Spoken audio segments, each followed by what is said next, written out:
We are gonna build now a cone that needs to be tangent to these two solids, in this case are a torus and a sphere, and we know its vertex, okay? In order to make things simpler, the condition I have set to the torus and the sphere is that their center is fixed in the space, okay? I can rotate both of them, but the center won't move. Well, this could be a problem we could find in reality. So let's imagine that we only know these conditions. The vertex and the cone we need to build needs to be tangent to both solids. The first thing we can try could be with the reference geometry option, ask the software to give us a tangent plane containing the vertex of the cone and being tangent to, for example, first the torus. The software is gonna give us problems, and the reason, I mean, for both cases, for the torus and for the sphere. I'm gonna try it also with the sphere, but you will see that it's not possible. And the reason is that there are infinite planes fulfilling this condition. That's why it's not giving us a result.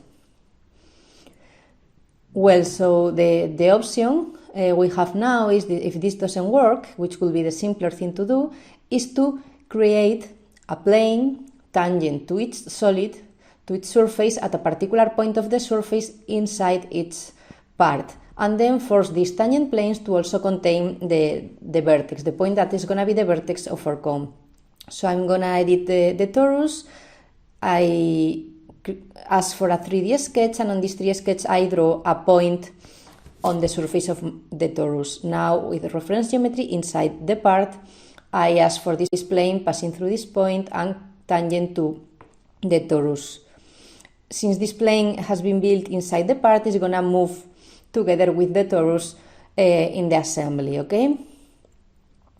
We need to do the same for the sphere, and then what we are going to do is to make this plane that, for example, this one that is tangent to the torus also contain the vertex of the cone. So I select the plane, I select the vertex, now I'm in the assembly and I force this relation, okay? I made these two elements, and now the point contains my plane. As there are infinite planes, we can also rotate the torus and place it in a position closer to the one we expect is going to be the one we will need.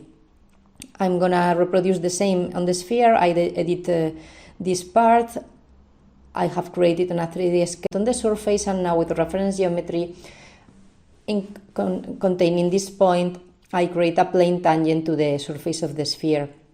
Now I exit this part and I impose that this plane, now tangent to the sphere, also contains the vertex. So now that we have both tangent planes to the cone, if we calculate the bisector plane, we will obtain the reference, the locations possible for the axis of our cone. So I'm gonna ask for the bisector plane of these two tangent planes, and I'm creating it in the assembly because these planes are related to two different solids, okay? Now that we have the bisector plane, we could start to define our cone. We could define it also in the assembly directly, at least the geometry, because it's related to both solids, or we could also or already create a new part and start to work with the new part. It will depend on what we want to do later on with our solids. If we want to keep these relations, or we won't keep these relations because we want our cone and forget about these initial two solids, and we will work with the cone separately. Both things are possible. In this particular case, I'm going to create a new part and create the cone inside it because I'm not going to use it for anything else afterwards, okay?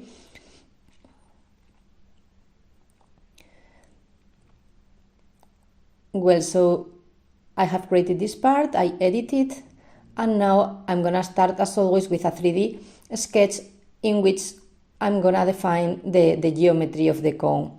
The first thing, the easiest thing to draw is the axis of revolution that we know that starts at the vertex and is going to be contained on the bisector plane of the two tangent planes, okay? We can check that this is correct. And the next thing to do is to define the base, the circular base of the cone. So from the end of the axis of revolution, I ask for a sketch plane perpendicular to the axis, and on this plane I draw a circle.